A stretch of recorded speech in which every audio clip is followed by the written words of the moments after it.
Welcome back, everyone, to the Bears Private Plays YouTube channel. Today is Friday, July 19th, and I am back after the All-Star break. I'm feeling fresh, ready to kick off the second half of the season here. It was a nice few days off, but it does feel really good to be back breaking down some games.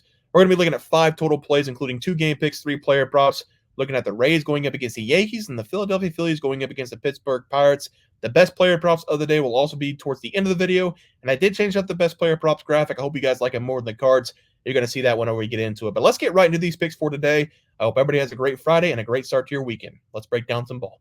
All right, guys, let's take a look at this new leaderboard. It looks very nice with all of those zeros up there. The old record's still up there before the All-Star break, 169 and 138. We did take a couple wins during the All-Star break. We had the AL on the money line. We had the Nerfy as well in that game. So we did take a 2-0 down the game pick side.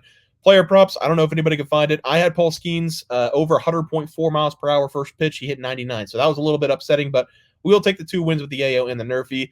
This is what the leaderboard looks like right now. Hopefully, we are a lot more above 30 games above 500 on the second half of the season. I still think 30 above 500 is pretty good, but I would love to be like 60%. I think that would be a great number, and I'm feeling pretty confident. I'm feeling fresh. I'm feeling relaxed. And we're going to get right into these games. We're going to be looking at the Tampa Bay Rays going up against the New York Yankees, the first play of the day. And I know the Yankees, they kind of stumbled going into the All-Star break, and they literally stumbled on the last play of the game before the All-Star break going up against the Orioles to lose that game.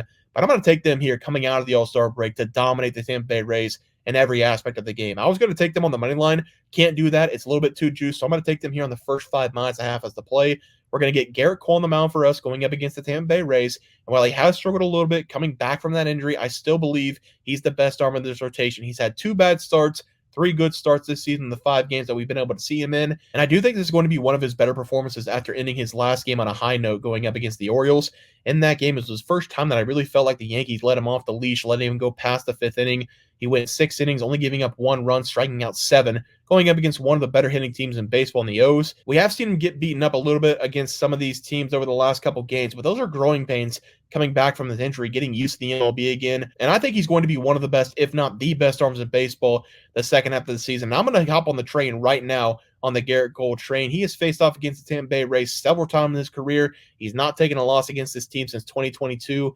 Over the last 2 games, he's been perfect against them, striking out 19 batters, going 7+ innings in both games, giving up 2 runs or less in both games. Give me more of that in this game, and I'll be a very happy camper at the end of it. For Tampa Bay, they're going to be countering with Zach Eflin, who I do think has been pitching a little bit better, but I still think the Yankees are going to get to him in this game. He's coming in with a 3.99 ERA, and he did just go up against the Yankees where he went 7 innings. He gave up 2 runs in that game, and I really think 2 runs in this game might get it done for us. But we also have to look at the past games for Zach. He does have a tendency to give up a lot of runs. He's given up 4+ runs in 2 of his last 4 games. And the Yankees, they were basically laughed into the All-Star break with 2 errors in the last inning to blow that big lead against the Orioles that cost them the game. I think we're going to see a different Yankees team in the second half of the season. They're going to make a statement the first game back. I'm taking the Yankees here, minus a half as the play. For the player props on the screen, it's been 4 days without taking Aaron Judge, even though he hasn't played any of the games besides one. I wasn't going to take him in the All-Star game. I feel like that's too many games to not take Aaron Judge. I was really hoping that we're going to get the Aaron Judge with Paul Skeens matchup. We did. Wasn't as fun as I thought it would be. But if you're a Tampa Bay Rays fan in this game, I think you should bring a glove if you're sitting in the outfield. Judge, he was slumping a little bit coming into the All-Star break. If you can call it a slump, he's still hitting above 300 on the season, 306. And this is going to be a matchup going up against a right-handed pitcher. That is going to be trouble for the Rays. Judge, 25 home runs, 20 doubles, a triple already this year against right-handed pitching. It only makes sense for me here to take Aaron Judge to start the second half of the season with a home run. So I'm going to take him over 1.5 bases and to hit a home run in this game as the 2 plays for the graphic here. For the best play of the day, we're going to be looking at the Pittsburgh Pirates going up against the Philadelphia Phillies. The Phillies are going to go on the road in this game, and I think they're going to win this one in a very low-scoring matchup. For some reason, the Pittsburgh Pirates, they have not released their starting pitcher yet for this game, but I've got to assume it's going to be Paul Skeens. He is the clear-cut #1 guy in this rotation. But if they don't go with Paul Skeens, I'm still going to take the under 4 runs in the first 5 innings. My thought process on this is that if Paul Skeens is unable to go, it's going to be Mitch Keller. Those are the 1 and 2 pretty easily. Or maybe Jared Jones. Could be one of any of those 3. Jared Jones, Mitch Keller, Paul Skeens, all 3 of those guys are really good. And the Philadelphia Phillies are going to be throwing out Aaron Nola. If you can find a way to get Aaron Nola past the 2nd inning in this game against the Pirates, He should be able to throw a shutout in this game through 5. It's very strange with Aaron Nola. He has a 1.89 ERA in the first inning. That's very good. But for some reason, that goes to 5.68 in the second inning. I don't know what happens or why he's giving up that many runs in the second inning, but it has to stop because after the second inning, it goes back to some pretty good numbers until we reach the sixth inning, where it jumps from 4.17 and then 5.63 in the seventh inning. And that's the big reason I'm taking the first 5, because once he gets past the fifth inning, teams have been crushing him. If we do get Paul Skeens on the mound, we should have a pitching duel until the fifth inning, at least with both of these guys, because Paul Skeens, he's been incredible over this stretch of time. Everybody knows it. He's the best rookie we've ever seen in the major leagues. Before the All-Star break, he ended with 11 strikeouts, giving up a no-hitter to the Brewers before they pulled him after 7 innings. He's only given up over 1 run in one of his last 7 appearances on the mound, and I don't think that's going to slow down anytime soon. I know the Phillies are a very good hitting team, but if we get Paul Skeens on the mound, he has proven time and time again that it doesn't matter who's on the other side. He's going to come out there and he's going to shut you down. I'm not too worried about the Pittsburgh Pirates either because their bats this season, they haven't been great, and I do think Aaron Nola is going to be able to shut them down as well. He's coming into this game giving up just 1 run his last game going against the Dodgers, where he went 6 innings. He's coming in with a 3.38 ERA, nearly a sub-1 whip as well. I think this is going to be a fun watch if you like pitching duels. I'm taking the under 4 runs in the first 5 as the play here. For the graphic plays on this game, you can see I have none for both teams, and that's what I'm going to go with because I think the pitching in this game is going to dominate. I got too loose on these graphic plays, trying to just have 6+ plays every single day. My win rate was not over 50%, and I didn't like it one little bit. After the All-Star break, I said I'm going to take the plays that I'm 100% confident in, try to get my bet percentage up to 60% on some of these player props because it was taking a big hit, just taking too many plays. I'm going to try to limit the plays here. If I'm not confident, I'm not going to take it. So I'm not confident with any batters in this one.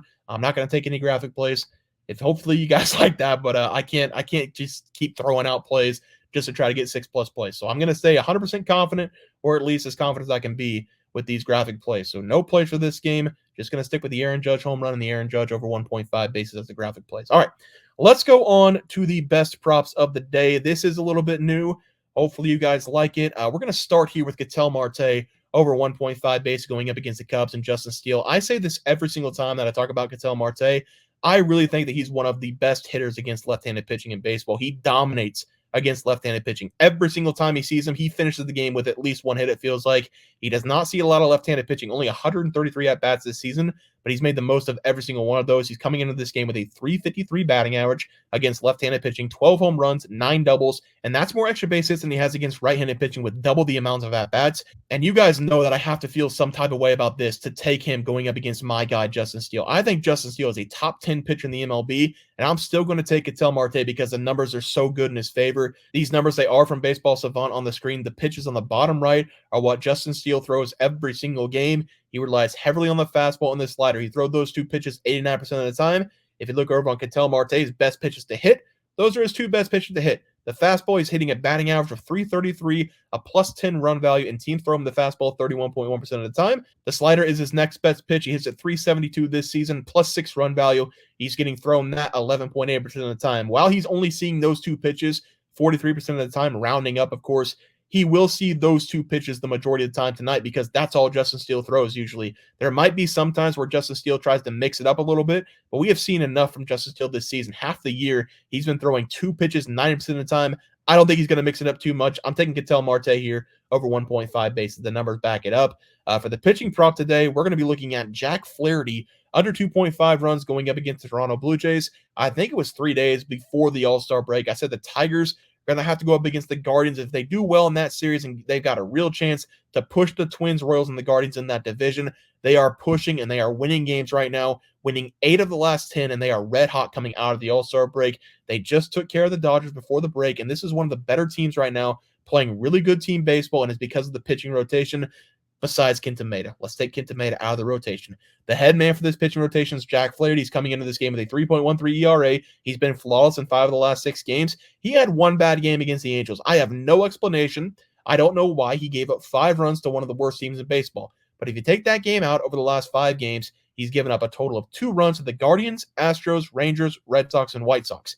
He's been nearly unhittable as well in these games, giving up 2 hits or less in 4 of the 5. He did have a matchup against the Blue Jays not that long ago, and he was left a little bit too long in that game. It finally caught up to him. He gave up 7 hits, 3 runs, but 2 home runs allowed in that game as well. Statistically, the Blue Jays, they don't hit a lot of home runs, so I don't expect that to be a factor in this game either. I think they caught Jack on a bad night. They're not going to catch him on a bad night here. The Blue Jays this season, they're only hitting 238 against right-handed pitching. That's one of the worst in baseball. They're also below average with on-base percentage, slugging percentage, and the overall bats of this team, they are weak. They only hard hit 36.8% of the time as a squad, and they only have one guy on this team who's above average in hard hit rate, and I think everybody knows who that is. His last name's Guerrero. He's a junior, and he hits dingers from time to time. So he's pretty good. Everybody else on this team's not very good. Overall, this is one of the worst hitting teams in baseball. I'm taking Jack Flaherty off the All-Star break to have himself a day. Under 2.5 runs here as the best pitching prop of the day. All right, let's go to the graphics really quick. We're going to be taking the Yankees here. On the first 5 miles, half going up against the Rays. Aaron Judge over 1.5 bases going up against the Rays as well. I'm going to add a home run for that one. Phillies and Pirates under 4 runs first 5. Hopefully Paul Skeens is on the mound. We got Ketel Marte going up against Justice Steele over 1.5 bases. And Jack Flaherty against the Blue Jays under 2.5 runs as the 2 best player props of the day. All right, guys. That's going to do it for the MLB picks and props for Friday, July 19th slate of games. If you guys enjoyed the content, please sure to drop a like on this video and subscribe to the channel below. See you guys next video, and thanks for watching.